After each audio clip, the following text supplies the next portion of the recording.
আজি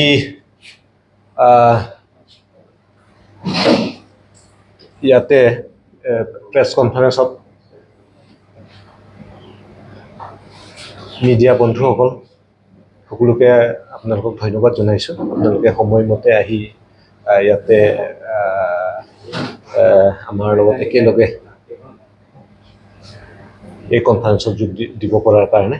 তো আপোনালোকক মতা উদ্দেশ্যটো এইটোৱে আছিলে, যোৱা 2021 চনত 4 ছেপ্টেম্বৰত যিটো ভাৰত চৰকাৰ, অসম চৰকাৰ আৰু 6 বিদ্ৰোহী সংগঠনৰ মাজত যিটো শান্তি চুক্তি হৈছিল, সেই চুক্তিৰ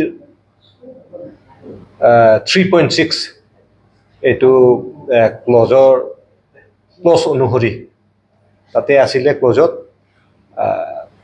কাৰ্বি আংলং আৰু ডিমা হাছাওৰ বাহিৰত বসবাস কৰা কাৰ্বিসকলক কাৰ্বি ৱেলফেয়াৰ অট'নমাছ কাউন্সিল গঠন কৰাৰ কথা আছিলে।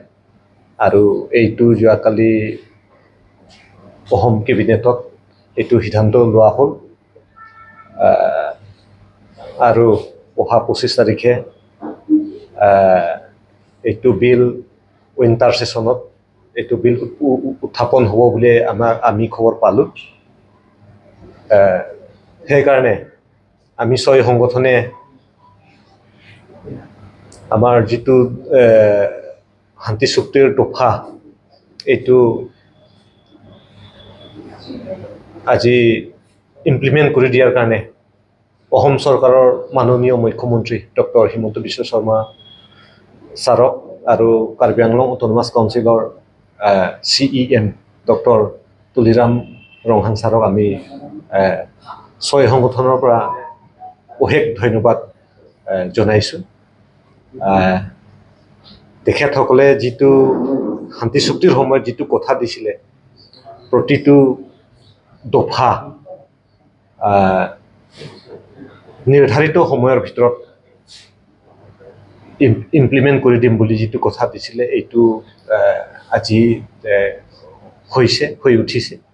আৰু আমি এই প্ৰেছ কনফাৰেন্সৰ যোগেদি আৰু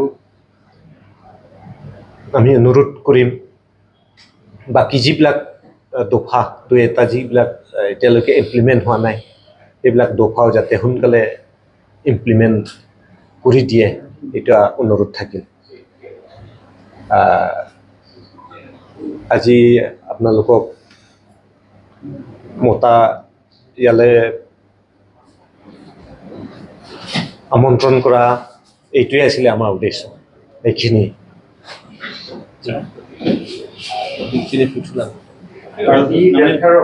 কাউন্সিল যি গঠন হ'বলগীয়া আছে, তাত আপোনালোকৰ 6 বিদ্ৰোহী সংগঠনৰ লৈ সদস্য অন্তৰ্ভুক্তি কৰিব লাগে বুলি আপোনালোকে দাবী কৰে।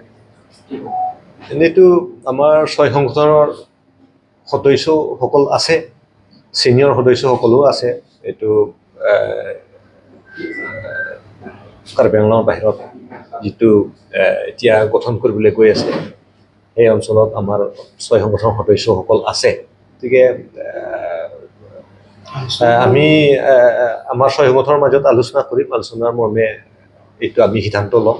আৰু তাত পলিটিকেল ৰিহেবিলিটেশ্যন পোৱাটো আমি বিচাৰোঁ। গতিকে এইটো আমি সময়ত এইটো আমি সিদ্ধান্ত ল'ম 6 সংগঠনে আলোচনা কৰি পেলাই। ৱেলফেয়াৰ কাউন্সিলৰ কামখিনি কেনেদৰে হ'ব? ৱেলফেয়াৰ কাউন্সিলৰ কাৰণে ইতিমধ্যে আমি বাইল' বনাইছোঁ, আৰু এইটো অসমৰ মাননীয় WPT NPC minister doctor Ranoj পেগুদেৱক আমি অলৰেডি ছাবমিট কৰিছোঁ। তাতে আমি টোটেল 30 ডিপাৰ্টমেণ্টছ আমাক প্ৰদান কৰিবৰ কাৰণে আমি অনুৰোধ কৰিছিলোঁ। তো আমি আশা কৰিছোঁ WPT NPC ডিপাৰ্টমেণ্টে এই আটাইকেইটা আমাৰ দাবীসমূহ মানি ল'ব বুলি আমি সম্পূৰ্ণ আশাবাদী। আপোনালোকৰ চুক্তি চৰকাৰৰ লগত 2021 চনত হৈছিলে 4 ছেপ্টেম্বৰত। এতিয়া এই চুক্তিখনত যে আৰু কিছুমান দফা থাকিব হয়। এই সন্দৰ্ভত ৰূপায়ণৰ ক্ষেত্ৰত চৰকাৰে কেনেধৰণৰ এটা গুৰুত্ব দিছে বা আপুনি কি ভাবে? হয়, এইটো তাতে যিটো 3.5 ক্লজ আছিলে, ক্লজ নম্বৰ 3.5, তাতে ভৈয়ামত থকা কাৰ্বিসকলকো ইয়াত পাহাৰত থকা কাৰ্বিসকলৰ একেই ষ্টেটাছ, যিটো শ্বেডুল ট্ৰাইবছ হিলছ, সেই ষ্টেটাছটো দিয়াৰ কথা আছিলে। এইটো এইবাৰ আমি তেনেকুৱা দেখা নাই, এইটো বিল অহাটো আমি দেখা নাই।